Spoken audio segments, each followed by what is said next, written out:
In a nation where sectarian tensions were hardly resolved, the recent tit-for-tat attacks targeting both the Sunni and Shia population don't come as a surprise.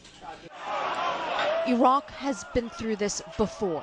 In fact, it never really ended. Iraq's Sunni population, alienated by Baghdad and outraged over the treatment of Sunnis, has been demonstrating against the Shia-led government for months. Further incensed following a raid on Sunni protesters, which led to clashes in the northern town of Hawija last week, leaving more than 50 people dead. 2 Sunni ministers resigned. 5 Iraqi security forces were brutally executed in Al-Anbar province, Iraq's Sunni heartland. And violence across the country left innocent civilians once again the victims of brutal attacks, as tensions escalated to their highest point in the last few years.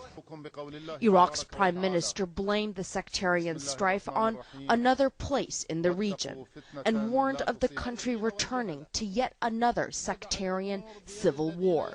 And while, yes, Syria most certainly does impact its volatile neighbor, what we're seeing in Iraq today is a direct product of the Iraqi government's own failings and the sectarian nature that continues to define it. These protests in Iraq are organized and driven by specific Sunni organizations. They have specific grievances. They have specific agendas. Some have an agenda based on achieving political demands within the process. Others, from the very beginning, were simply trying to restart another civil war.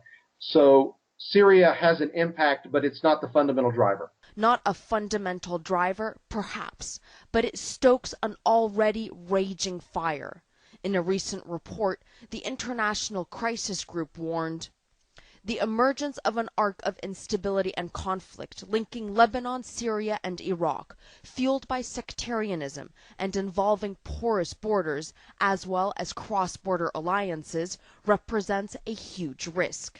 When I was last here in March, a lot of the conversations that I was having with the Iraqis were about their fears that the country was slipping back towards those dark years when violence was at its worst.